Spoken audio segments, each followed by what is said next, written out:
Hey everyone, okay, so today we're going to take a look at the rhythm changes, probably the most famous chord progression, certainly in jazz piano and jazz more broadly, but it's also a progression that's really worth knowing if you're interested in cocktail piano or even in blues piano, yeah?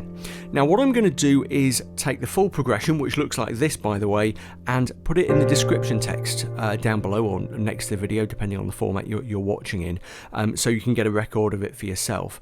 And to start with, I'm just going to kind of play it through, yeah, in a very standard way, chords in the left hand, melodic improvisation in the right, doing very standard kind of jazz piano, cocktail piano stuff like using rhythmic anticipation, chord substitution, and you know, a lot of the standard tools that you would get when you're improvising in this style. On the screen, I'll put the underlying chords plus the chords that I'm substituting in, plus a bunch of other kind of notes and explainers and bits and pieces and things like that. Now don't worry if it all looks kind of wildly complicated or you don't understand some of the terminology in the captions or you miss them or whatever, because once I'm done I'm going to walk through how the progression works and also what I was doing and the techniques I was using, yeah, so you can come back afterwards and hopefully dig some really useful tips and bits of information out of that improvisation. Okay, does that sound like a plan? Yeah, let's get going.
Okay, so here once again is the progression in full, and like I said, that looks kind of scary and complicated and like there's loads and loads of chords, but it's much simpler than it looks.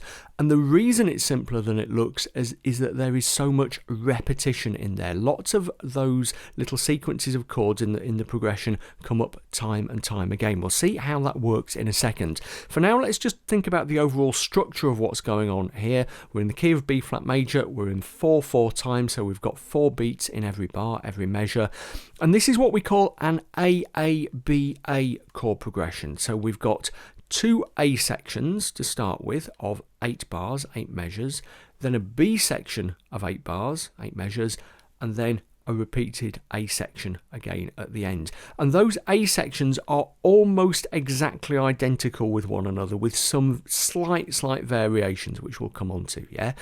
But that is the first kind of the first kind of big lot of repetition, if you like. Once you know one of the A sections, you pretty much know them all. Yeah, so there is really only half as many chords here to learn as there appears to be to start with, okay, because the A sections are all pretty much identical, like I said, with some minor variations. Let's start off just by going through the chords in the first A section. Okay, they're really straightforward. What I'm going to do is play them in the left hand here. I'm going to play them in a slightly unnatural way, okay? Some of the ways I was playing them in the progression were a little bit unnatural. I was filling out more chord notes than I might usually, just so you could get a sense of what the chord is. But we'll talk about that when we come on to chord voicing in a minute or two. Let's just go through these chords to start with. So in the very first bar, the very first measure of the first A section, we have 2 beats of B flat major 7, and then 2 beats of B diminished 7. Okay, so that's B major 7, to B diminished 7. By the way, if you're not familiar with how chord progressions work when they're notated like this, if you see two chords in a bar with a comma between them, it means split the beats equally. Okay, so 2 beats of B flat and then 2 beats of B diminished 7. Then going into bar 2, we've got 2 beats of C minor 7 and 2 beats of F7, which is the 5 chord in the key of B flat. It's the chord that built off the 5th note of the B flat major scale. If you're familiar with that a little bit of music theory, that means it's the dominant chord. It's the chord that really wants to drag us back home, back to the tonic chord, to B flat, which indeed it does at the start of bar 3, when that little mini sequence actually repeats. Okay, so in bar 3, we've got another 2 beats of B flat major 7, another 2 beats of B diminished 7, then bar 4, 2 beats of C minor 7 and 2 beats of F7. Yeah, so as you can see, a lot of repetition going on here. By the way, you will never want to see me play that F7 chord in that shape. When we're playing jazz cocktail, these kind of styles, the 5 chord is almost always dressed up in some way or substituted or played around with. Yeah, we'll talk about that more in a second. Yeah, but that is the underlying chord in the progression, but it's very rarely the actual chord that I played. Okay, like I said, we'll explain that in a second. Okay, so then we go to bar 5, where we start once again with 2 beats of B flat major 7, but then we have 2 beats of B flat 7. Yeah, bar 6, 2 beats of E flat major 7, followed by 2 beats of E flat minor 7, and then we've got what we call the turnaround, okay, which is designed, 2 little bars, 2 little measures designed to get us back to the start of the next A section. Okay, so that's just 2 beats of B major 7, 2 beats of G minor 7. I'm playing it up there so it sounds a bit clearer. If I played it there, it would be really muddy. 2 beats of C minor 7 and 2 beats of F7. Now, a really important thing to understand about the rhythm changes is that there are lots of little variations. There are lots of different versions of them. Okay, so if you've come across the rhythm changes before, you might be thinking, hold on, Bill, you're doing it differently from this guy, or yeah, you're doing it the same as this guy, or whatever. Yeah, I'll talk about some of those variations in a second. One of the variations there is in the way that turnaround works. You could just repeat the B flat major 7, B diminished 7, C minor 7, F7. Just in the turnaround section, I always prefer to use a G minor 7 chord there rather than the B diminished 7. It has the same function, it does the same job, it's just a little bit of variation. And that then takes us to the start of the second A section, which is exactly the same, except in its final 2 bars, instead of having the turnaround, we just have 2 beats of B flat major 7, then 2 beats of F7, never played as an F7 chord, yeah, and then 4 beats, actually a final bar of B flat major 7, ready to take us into the B section, yeah. So as you can see, we've got through 2 of the A sections, we've got through half of the progression, yeah, but there's already an awful lot of repetition, okay. Now the B section is in some ways much simpler. There are far fewer chords, and each chord lasts longer. One of the ways the B section provides contrast is it slows down what we would call the harmonic tempo, the rate at which the chords change. Yeah? Just a little bit of theory worth bearing in mind there. But it also sounds different because we jump to a non-diatonic chord, okay, a chord that isn't naturally occurring in the key of B flat major, as are some of the chords we've played already. Yeah, you know, so B diminished 7 isn't diatonic to B flat major. D7 is a really striking change from that. From that B flat major 7. Let's just properly establish that B flat tonality again. Okay, pencil between my teeth, never a good look. Okay, that's our B flat tonality. So when we jump at the start of the B section to D7, that's a real change. Okay, but what that is going to now do is use what we call the circle of fifths to get us back down to an F chord, the dominant chord in the B flat, which will bring us to the start of the A section again, the third A section. So we have 2 bars, 8 beats of D7. Then we have 2 bars, 8 beats of G7. Okay, and again, these chords were always played around with, always substituted. Then another 2 bars, another 8 beats of C7. Okay, and that takes us really nicely to F7, which sets us up ready to go to the B flat section again. Okay, to the first A section.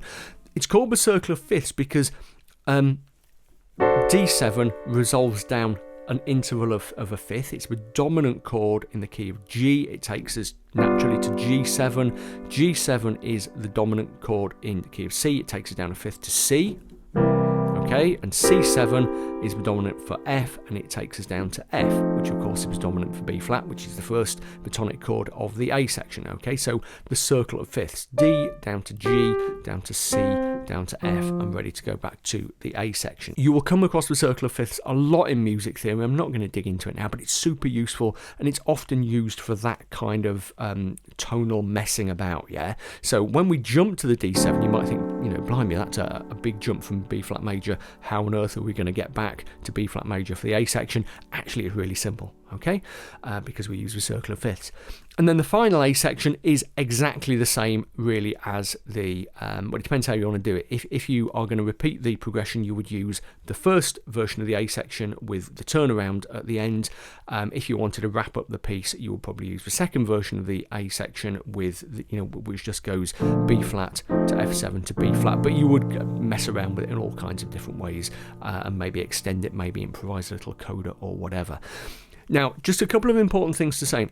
Like I said, I'm substituting those chords a lot. Those are the underlying chords. Yeah, they definitely weren't always the chords I was playing when I was improvising. We'll talk about substitution in a bit more detail in a few minutes. But also, I want to think about the voicing of the chords, the way I was playing them. I was playing them in really simple ways there. When I was improvising through the progression, I was trying to play reasonably full chords in the left hand here. Okay, so you could see clearly what was going on.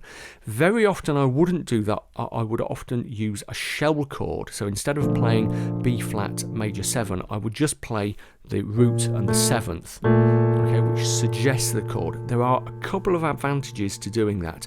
First of all, it's just very fractionally easier to jump between chords. Okay, though once you get experience, that shouldn't be a problem. More importantly, it prevents you getting a muddy sound. One of the problems of playing lots of chords, and especially if you think about a chord like the G minor 7, play it there, you've got lots of audible overtones from those notes. I won't dig into the physics of this now, but lots of overtones in the audible range, so it sounds really muddy. Okay, if you played that as a shell chord instead with the root and the 7th, much better. You could play the full chord, but better to play it up here where you're getting a little bit more clarity. Yeah, so you wouldn't always be playing those chord progressions, certainly in those shapes, that far down. Also, I was using quite a lot of variation in the way, in the positions that I was playing the chords, because if you play them in the same place every time, it begins to be a little bit repetitive, okay? So it's worth thinking about your voicings and inversions when you play. When you first start getting your head around this progression, what I would do is play those chords in a very, very simple way, in pretty much the position that I was using them, just to make sense of the progression. Yeah, and when you start improvising, we'll talk about right hand stuff in a second, just get that left hand nailed down. This is the way that people always get on top of jazz piano. It's by really, really practicing the left hand and kind of getting it automatic, yeah? And sometimes that means that in the early stages you have a very repetitive and very formulaic left hand, and that's not a problem. You can sort that out later. The most important thing is to get something going that you can put a right hand over, but we'll talk about that in a little bit more detail in a few minutes. Okay, so what about the right hand, the scary right hand where we have to do lots of improvisation? Now, let's establish some basic principles first. Most of what I was doing in the right hand was just kind of improvising melodic notes, yeah, using various notes of various scales. Now, when you watch jazz piano tutorials on YouTube, you will hear an awful lot of scales talked about, an awful lot of modes, sort of altered scales, mixolydian mode, all of that kind of stuff. And it's really to get easy to think, I need to learn all these scales, yeah? You don't need to learn all those scales. It is not necessary. You don't even need to know necessarily what those scales are called beyond a few basic things, okay?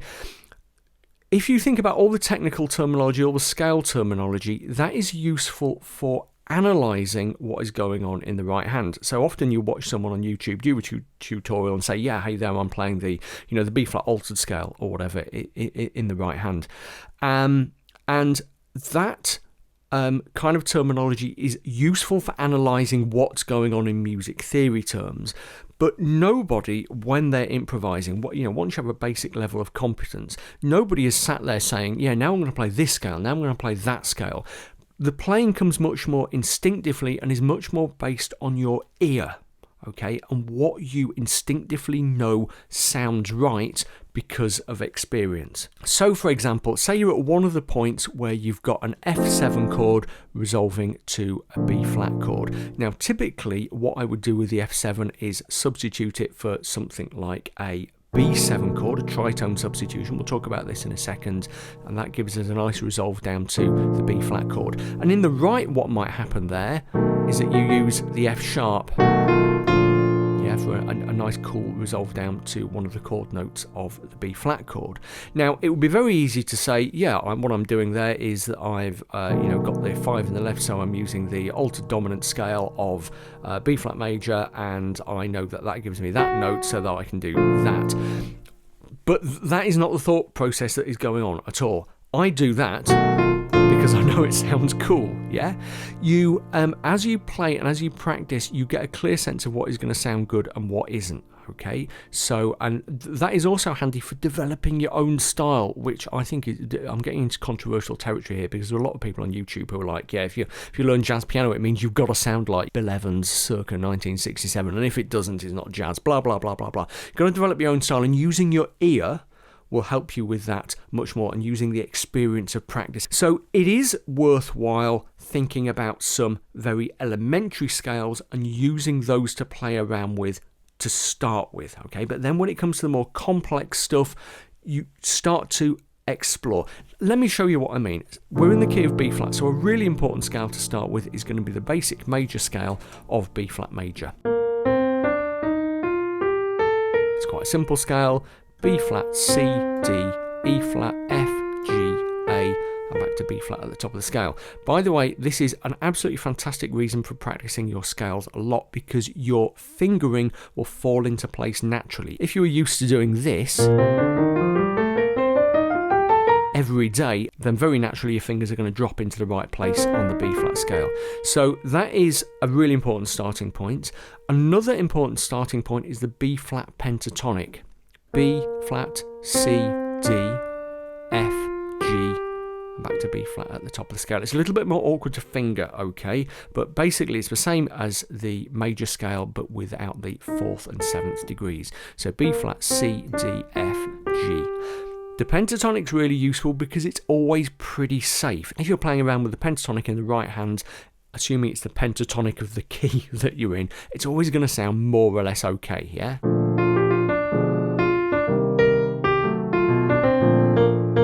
It's always pretty safe ground. So the major scale, the pentatonic scale are useful. The blues scale is worth knowing, okay, but really you don't need to think about it in terms of the blues scale. You need to think about its most important notes, which are the flat 3rd and the flat 7th, which is D flat and A flat. Okay, so that is what is going to give you your bluesy sound.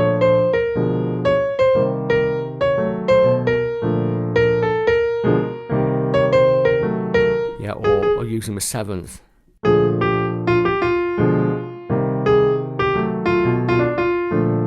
Don't worry, by the way, a lot of people fret about this. Don't worry about, playing that blue note in the right, the flattened 7th from the blues scale against an A natural in the left. That is not remotely a problem. Yeah, in fact, that's what that kind of crunchy effect is what gives a lot of it its charm. Yeah. So what I would do, we'll talk about some, other bits and pieces of scale you can use in a second. What I would do if you're really new, I said a few minutes ago, just get the left hand down, get the chord progression down, and get that kind of automatic. And then just try to start with really, really simple stuff in your right hand. You might just start, by the way, with an A section. Okay, just take one A section of the full rhythm changes and play around a little bit in the right. And it's the old method that I've talked about hundreds of times, but I'll go through it now in case you're new to the channel. Just start off with a single note, like F.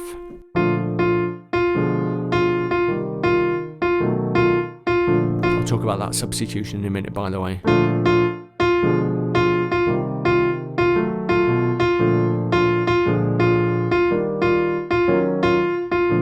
can do an awful lot of improvising just on one note. And don't worry if it doesn't seem to fit with the chord in the left too much. Sometimes you get a little bit of a clash, but if you're on a note like the fifth of the of the tonic key, you're very rarely going to have problems. Okay, even over the middle section, you could carry on over the B section if you wanted to.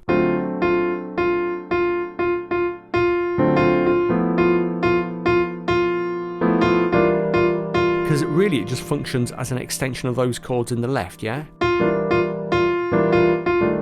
So those are the B section chords played around with a little bit. And when you're confident improvising on one note, then go out to two notes.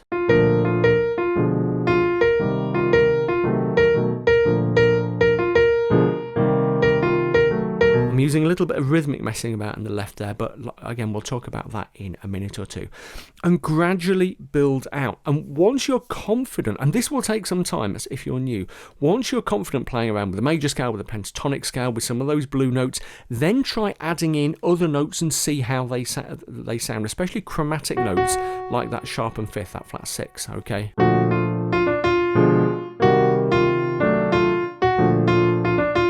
Yeah, rather than worrying about modes, scales, all of that stuff, yeah, it's cool to learn that stuff, it's cool to use that stuff to analyse the things you're playing, but much better to explore, okay? See what sounds good and play around with it. Just a couple of other scales that I am going to show you because they're useful. They're kind of feature scales, if you think, you can drop them in at particular points. One of them is the chromatic scale, which just plays every note between 2 points on the piano keyboard and is really useful for getting between different places. If you're not sure what to do at any point, just going up a little bit of chromatic scale will almost always work. It has its particular fingering: thumb, third, thumb, second, third, thumb, third, thumb, second, third, and just up and up and up and up like that. Yeah, if you've ever had piano lessons, you'll have been taught how to play a chromatic scale. The other one is the whole tone scale, and there are only two different whole tone scales. Basically, you start on any note of the piano keyboard, and the scale just goes up a whole tone each time, a whole step, if you're familiar with the US terminology. So if you start on C, you'll go C, D, E, but the next note, a whole step up from E, is not F, but that's a half step, that's a semitone, it's F sharp. Then another whole step, then another whole step, then the pattern repeats. Whoops, hold on, it's easier to finger like that. In fact, it's a really awkward one to finger, yeah? But the whole tone scale is really useful, especially if you're playing around with different substituted dominant chords in the left, say you're using that tritone substitution, which we'll cover in a second.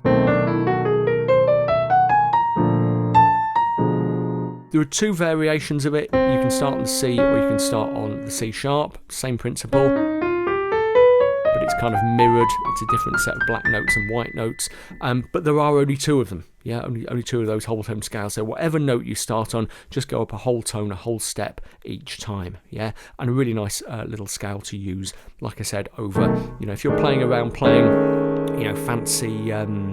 fancy altered chords for the dominant.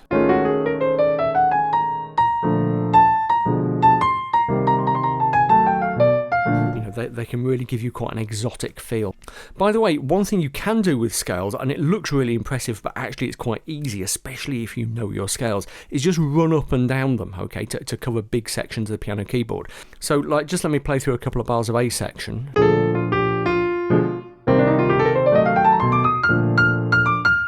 Yeah?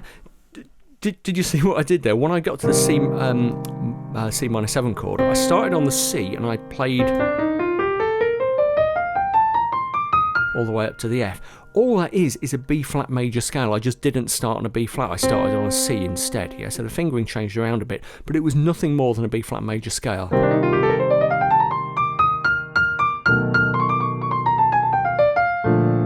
Quite a few grace notes as well. Don't forget to include grace notes. They're a really cool way of playing around. I wouldn't say loads about them, but just sliding from a black note to the white note often. A little bit more awkward in keys where you don't have which don't give you so many opportunities to do that, because sliding from a white note to a white note or a white note to a black note is harder. But in B flat, loads of opportunities to do exactly that. Okay, I hope you're enjoying this so far. I'm just going to take a couple of minutes to talk about some of my products, which I think you will really like if you're enjoying this video. First of all, the first thing you should consider is signing up to support me on Patreon, which doesn't cost very much. Yeah, patreon.com/Bill Hilton. But I've got a great community on my Patreon. It's really friendly and fun. You get complimentary access to my piano packs if you sign up to support me on Patreon, because it started as a Patreon project. And you also get access, as well as to one or two other exclusive bits and pieces, to my newly started Exercises, Inventions and Ideas series. I published the first installment of that last week publicly, and in a couple of weeks' time the first Patreon only installment of Exercises, Inventions and Ideas is going to come out, so do check that out. Like I said, it doesn't cost very much and it's really worthwhile and good fun. Also check out my piano packs in isolation. If you don't want to sign up to support me on Patreon, that's fine. You can buy my piano packs for, right now the price is $16.95. Head over to billspianopages.com/piano packs. They're a load of kind of PDF packs with pieces to learn, with exercises, with challenges, loads of useful stuff that will help you with your improvisation, your music theory knowledge, things like that. My piano ebooks are, I think, really cool. A lot of people think they're really cool. How to Really Play the Piano, an Introduction to Cocktail Piano and 7 Studies in Pop Piano. They are the most popular way of buying them. You can get them individually still, but the most popular way of buying them is as a bundle. You can get all three right now for £18.95, link in the description. And also, please, finally, do check out my latest book, How to Be a Better Musician, which is just about how to get better at making any kind of music, yeah, not just the piano, although obviously it's heavily influenced by my experience of teaching piano. And it's full of really practical exercises. It's all heavily science-backed. It helps you understand how to structure a practice routine and make the best possible progress, especially if you're an adult learner and especially if you're a self-teacher, okay? Self-teachers disappear down so many rabbit holes and get frustrated so easily and, often give up when really they don't need to. And How to Be a Better Musician will help you kind of get over, some of those most common problems that you run into as a self-teaching musician or any kind of musician. Okay, so I'd be really grateful if you would check out some of that stuff. This is my business. This is how I earn a living. It's how I pay the bills. It's how I feed my children. So if you could buy some of my stuff and sign up to support me on Patreon, that would be really cool. I would really appreciate it. Okay, on with the show. Let me just talk a little bit more about the left hand. Now we've kind of got our heads around the basics of what you are doing in the left and the right. And we'll talk more about structuring your practice for this in a few minutes. But you will notice that a lot of the time, if you were following the playthrough carefully, I wasn't always playing the chords directly on the beats. I was using something called rhythmic anticipation. Sometimes I was using chords that are scored for a full 2 beats just as passing chords. Okay, so for example, in an A section like this,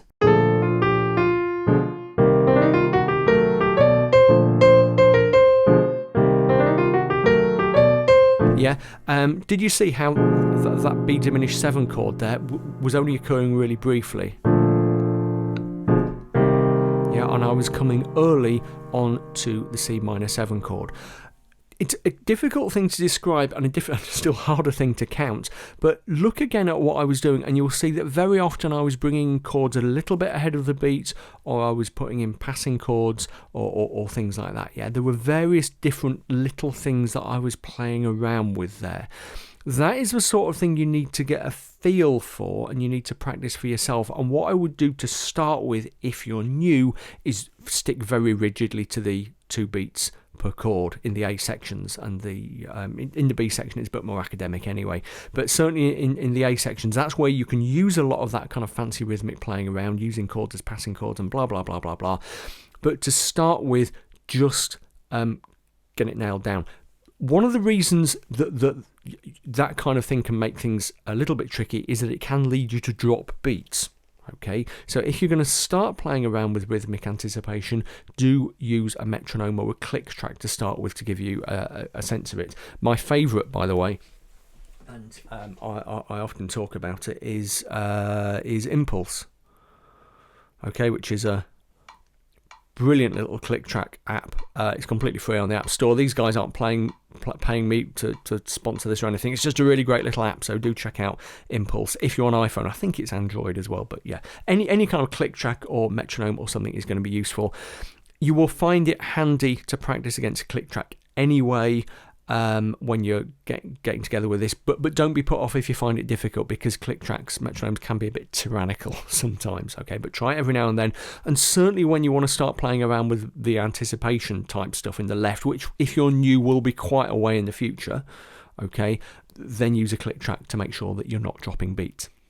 Okay, so now let's get on to the fraught and exciting business of chord substitution and extension. Okay, like I said, when we're playing the chords of the rhythm changes or any progression in jazz or cocktail piano, then we never play the chords exactly as written. We always play around with them in some way.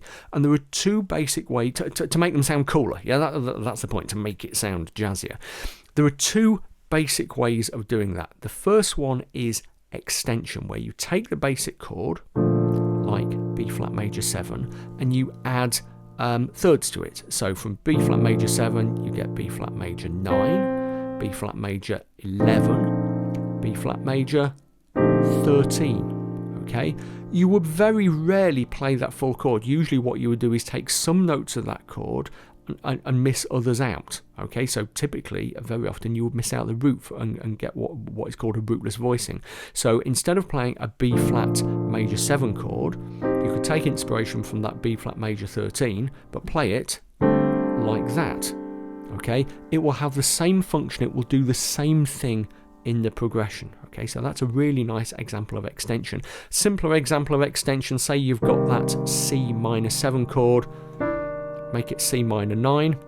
That means actually you could miss out the root, so it actually becomes a E flat major 7 chord if you like, or make it C minor 11, miss out the root and the third, and substitute in a G minor 7 chord. Yeah, that could kind of work. Is that a substitution? Is it extension? Don't know. It can sound quite cool if you handle it right. So that kind of extension, that kind of playing around is quite fun. Substitution's a bit different. Substitution most commonly happens on the 5 chord, on the F7. Like I said, you very rarely play that F7. Usually you do something pretty dramatic with it, okay? The most common, the most cliched thing to do, and I do it all the time, is to use a tritone substitution, which means instead of playing the F7, use a B7 chord. It's called a tritone substitution because instead of playing the chord that's written, usually a 5 chord, you take the root note of that chord and you go up a tritone, 3 whole tones, 3 whole steps, which gives you B, and you build a dominant 7 chord off that note. So instead of the F7, which takes us naturally because it's the 5 chord, to B flat, instead of the F7, play B7, and you'll find that resolves really nicely as well. But the point about chord substitution is that you can very often replace chords with all kinds of wacky things. But as long as it functions the same, as long as it takes you to the same place as the original chord, it doesn't really matter. Yeah. Often also you would use kind of a halfway house between extension and substitution. You will use things like altered chords. Okay, so that's quite a nice one. Instead of an F7, you could use something like that, which you would probably call F augmented with a sharp 9th. Okay, doesn't matter that the F's not there because it's a rootless voicing, but again that will take you really nicely to the B flat. Often what I like to do is to play that voicing and then jump to the tritone sub before heading to the tonic chord again. Just using it as a passing chord, just using that tritone sub chord as a passing chord there, that can be a really nice effect. Another really good kind of, actually it's more of an extension, a really common one on the F, is to play that chord, which is just a voicing of F13. Again, it's a rootless voicing if you think about the full F13 chord. F7, F9, F11, F13, so that gives us a D, and we're just using some of those notes, not all of them, to give us the character of the chord, which resolves really nicely. A slightly simpler one is the F9. Okay, again, a rootless F9. Yeah. Now here we come into the tricky business of chord naming. A lot of people get really hung up on what chords are called, and honestly, it doesn't matter. Don't be one of those people who are triggered when somebody uses what you think is the wrong chord name. Because you could also call that chord A minor 7 flat 5.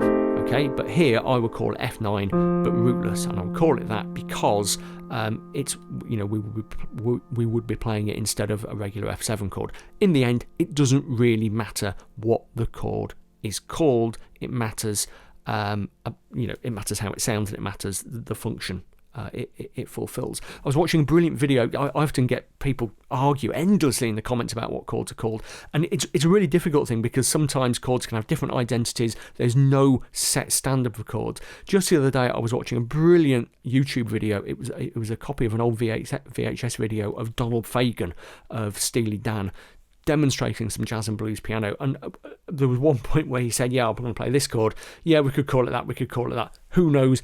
You could call it lots of things, doesn't really matter. And I was like, yes, Donald, yes. Yet again, for yet another reason, I love you, because that is exactly the right attitude. Yeah, don't get hung up on what chords are called, please. Sorry, a little bit of a rant there, but I do get endless arguments about this in the comments. So yeah, play around with your substitutions and your extensions. Let me just think of a couple of other examples of things that I was doing. Yeah, actually one that I really like. In the A section part where you go B flat 7, E flat major 7, E flat minor 7, a thing that I love to do, and I do endlessly, is to play the B flat major 7 in something like that position, or maybe as a kind of an extension type thing there, but maybe in that position. And then instead of B flat 7, drop in the A flat major 7. You have to be really careful getting my majors and minors right here. So from B flat major 7 to A flat major 7, and then to either to E flat major 7 or to G minor 7, and then to either E flat minor 7 or to G flat major 7. Yeah, either way you're getting a really nice sound. So, and that lands you really nicely back onto the B flat. B flat actually with the F in the bass in its second inversion, if you're familiar with that terminology, which when you're on the final B flat of the of an A section can be a really nice sound. And actually you can have a pedal tone underneath. So that kind of little substitution there is a really nice one. It sounds really smooth and a lot kind of more interesting than the kind of old-fashioned, simple way of doing it, if you like. So play around with that stuff. Now, once again, as was the case with melody, using your ear is really important here. Judge things on how they sound, not whether or not you think they ought to work, okay? Go and look at other people's chords, see what other people do, but also play around with your own, because this is a really good way, the chord voicings and inversions you use are a really good way of developing your own style as a jazz player. Okay, so lots of information there. What are you going to do with all of this if you are new? First thing I would do is go back and look at the playthrough that I did in light of everything we've just talked about, okay? Maybe watch that 2 or 3 times. I'm not trying to get my YouTube watch time up, honestly, but maybe play through it 2 or 3 times, slow it down, okay? Remember, you can use the YouTube slow down function and this little under one of the little cog icons at the bottom right hand corner of the screen, and see exactly what I was doing. Don't just be a carbon copy of me, though. It's important that you begin to develop your own style, so watch other people play it as well. What I would do to start with, though, is get the left hand down, okay? Really get that kind of automatic. Don't worry if your left hand starts to sound a bit repetitive, okay? You can fix that later, but start with the left hand and then play around with the right. And if you're new to improvisation, just start one note at a time. If you're really new and you want a simpler way of doing things, use 12-bar blues. I've got a tutorial on that. I've got a load of ancient tutorials on that, links below. I've also got a full series of tutorials on getting started with jazz piano for absolute beginners. Again, I'll put some links to those down below. Okay, so check those out. But start simply and be prepared for it to take quite some time. Yeah, so what I would do is maybe give a week of practice to just getting the changes down in the left hand, and then over 2 or 3 weeks after that, start to build up bit by bit. Don't expect super rapid progress. This is one of those things where baby steps over a long period of time will help you make a lot of progress. Yeah, don't think, oh no, I'm rubbish. I can't do it after 3 days. I've practiced really hard in my 3 days. It's not working. I must be terrible. I'm a terrible musician. I'm a terrible person. I'm going to hide in a hole. Don't be like that. These things take time. Work on it. Build it into your practice routine, because of course you have a practice routine, don't you? Build it into your practice routine over several weeks, and then maybe after 6 weeks, see where you are and look at the way other people do it. Don't be intimidated by This is stuff I've talked about a lot recently in my recent book, How to Be a Better Musician, which linked in the description text down below. Don't be intimidated by how impressive other people seem to be, and just do your best over a period of weeks. Record and video yourself if you can, because that's a really great way of getting feedback on it. And you might be surprised. I get this all the time. You video something and then look at it again 6 weeks later and you think, is that me? Whoa, how did I do that? That's pretty good. Maybe I can play the piano after all. So try that, but take it gradually and steadily. If you have any questions, ask them down in the comments and I will do my best to help. This video has been a little bit of a brain dump, I know. And it's an area that this kind of jazz playing I've struggled with for years. It is not something that comes naturally to me. So I kind of know what it feels like to be in your position. Yeah. So if you have any questions or problems, please ask me in the comments. I do try to respond quickly. Sometimes it takes me a little bit of time, but I will try to respond. Okay, if you want to check out that jazz piano tutorial series, I'll put it on screen now, also with some links to my books and stuff, so check those out. Okay, I really hope you like this. There's been a lot of detail to absorb, but happy playing, and I'll see you next time.